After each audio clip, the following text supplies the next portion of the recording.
India news हट, भारत की खबरें सच्चाई के साथ।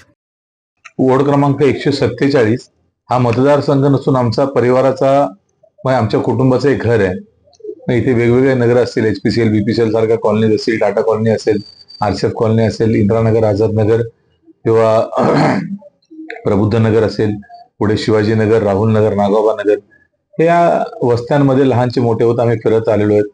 आई वडिलांचं कार्य, वडिलांचं मोठ्या प्रमाणामध्ये सामाजिक असेल, आंबेडकरी चळवळीचे विचारांचं असेल निगडीत असलेलं कार्य आहे। त्याच्यामुळे वडिलांच्या नंतर आम्ही देखील तेवढ्याच ताकदीने सहभाग घेण्याचा इथे प्रयत्न करू। त्यामुळे हा मतदारसंघ असा आम्हाला अपरिचित किंवा नवीन नव्हे। या मतदारसंघाच्या वेगवेगळ्या अडचणी आहेत, ज्या सन्माननीय प्रकाश भोसले साहेब नगरसेवक होते 2002 साली, त्यानंतर जशी ज्या पद्धतीने इथे प्रगती झाली, म्हाडा वसाहत निर्माण झाली आणि म्हाडा वसाहत निर्माण झाल्याच्या नंतर आलेले वेगवेगळे लोक, वेगवेगळ्या विभागातली लोक, त्यांना मिळणाऱ्या अपुऱ्या सुखसुविधा, इन्फ्रास्ट्रक्चरवर आलेला लोड आणि त्या माध्यमातून जर जे काही काम होणं अपेक्षित होतं ते बृहन्मुंबई महानगरपालिकेकडनं मात्र आतापर्यंत आलेलं दिसत नाही। साधारण भाषेत सांगायचं तर अंदाजे 40,000ची लोकवस्ती म्हाडा सोसायटीज मध्ये पूर्ण मुंबईची जिथे रिडेव्हलपमेंट होईल, जिथे नाला वाइंडिंग होईल, जिथे रस्ता वाइंडिंग होईल, तिकडची लोकवस्ती अंदाजे 40,000 लोकांची इकडे आणून टाकली। मात्र ह्या लोकवस्तीला चांगला साजेसा एक इन्फ्रास्ट्रक्चर डेव्हलपमेंटचा भाग म्हणून रस्ता देखील आपण महानगरपालिकेच्या माध्यमातून डेव्हलप करू शकलो। इतक्या मोठ्या म्हाडाच्या वसाहतीमध्ये साधं बृहन्मुंबई महानगरपालिकेने एक शौचालय बांधलेलं नाही।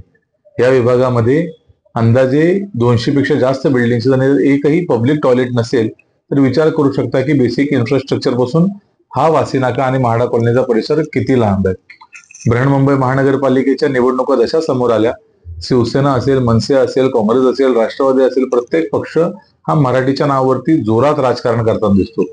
परंतु गव्हाणपाड्यापासून चेंबूर नाक्यापर्यंत ज्यावेळेस वासीनाका या विभागामध्ये 7 किलोमीटरच्या स्ट्रेच मध्ये एकही मराठी शाळा नसते, त्यावेळेस एकही राजकीय कार्यकर्ता किंवा एकही राजकीय पक्ष शब्दही तिकडे काढत नाही।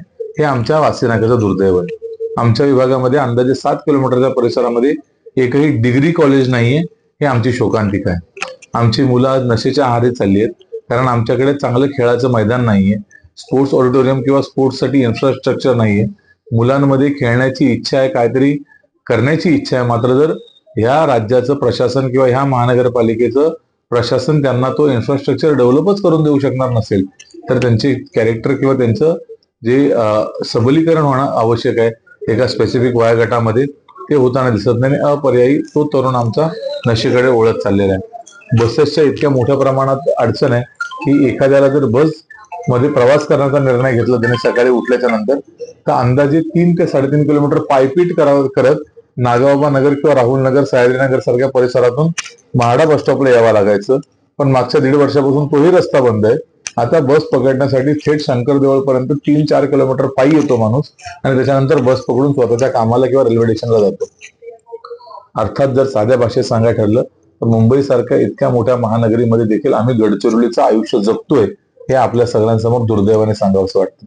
आणि ह्या सगळ्या परिस्थितीला लोकांमध्ये भोसले परिवाराच्या वतीने प्रति किंवा सन्माननीय प्रकाश भोसले साहेबांनी ज्या पद्धतीने प्रबुद्ध नगरचं रिडेव्हलपमेंटचं काम केलं, झोपडपट्टी पुनर्वसन प्राधिकरणाच्या माध्यमातून शासकीय योजना घेऊन येऊन लोकांचं आयुष्यमान बदलण्याचं जे काम केलं, तो आदर, तो विश्वास लोक आमच्याकडे पाहतात। म्हणजे लोकांना ज्यावेळेस आम्ही भेटतोय, लोकांचे चेहरे, लोकांचे डोळे बोलके असतात। कोणी कोणाला सांगत नसते की आम्ही तुम्हाला मतदान करतोय, परंतु एखादी माऊली ज्यावेळेस आम्ही तिकडे एरियामध्ये करत असताना हाताला धरून नेते आणि स्वतःच्या देवळातलं कुंकू आमच्या डोक्यावरती लावते, त्यावेळेस निश्चितपणे विश्वास निर्माण होतो की ह्या माऊलीला आपल्याकडनं अपेक्षा आहे।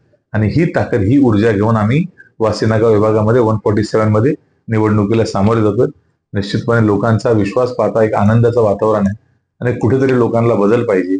लोकांनी अनेक पक्ष बघितले, राजकीय पक्ष बघितले, राजकीय नेते पाहिले, परंतु एकही नेता राजकीय असेल किंवा सामाजिक चळवळीचा असेल किंवा आत्ताचे सगळे उमेदवार असतील या वॉर्डातले, एकही लोकल नसल्यामुळे लोकांचा कल आता लोकल नेतृत्व विकसित करणे आणि वासीनाक्याचा विकास आपण सगळ्यांनी मिळून एकत्रितपणे करणे असा कुठेतरी झालेला जाणवतोय आणि तीच बाजू आम्हाला पुढे घेऊन जाईल असा आम्हाला ठामपणे विश्वास। येणाऱ्या 15 तारखेला स्थानिक आल्याचा प्राधान्य काय आहे? निश्चित रूपाने आता सध्या ह्या मतदारसंघामध्ये एक महाविकास आघाडीचे उमेदवार लढत आहेत। ते महाविकास आघाडीचे उमेदवार कामोठ्याचे रहिवासी आहेत। आता जर आमचा नाला तुंबला, आमचं टॉयलेट बंद झालं, आमचा रस्ता बनवायचा असेल तर आम्ही काय सह्या घ्यायला कामोठ्याला जायचं का, असं लोकांचे प्रश्न आहेत. महायुतीच्या उमेदवार ज्या आहेत त्या पांजरापोळच्या रहिवासी आहेत. एक बंडखोर उमेदवार आमच्याकडे शिवसेनेचे बंडखोर उमेदवार आहेत, ते कलेक्टर कॉलनी अर्थात 2 वॉर्ड सोडून राहायला गेलेले रहिवासी आहेत. म्हणजे जर सगळ्या राजकीय पक्षांनी वासी नाक्याला जर अशा भावनेने बघायला चालू केलं असेल की हा गोरगरिबांचा पट्टा इथे लोकल उमेदवारच द्यायचा नाही, बाहेरचा माणूस आणायचा आणि इकडे टाकायचा, तर बाहेरच्या पाहुण्यांचा आम्ही पाहुणचार करू, चहा बाजू, त्यांचा आदर सत्कार करू आणि 15 तारखेला संध्याकाळी त्यांना त्यांच्या घरी पोहोचतं करायचं काम करू. हा एक ठाम विश्वास कुठेतरी लोकांच्या मनामध्ये निर्माण झाला.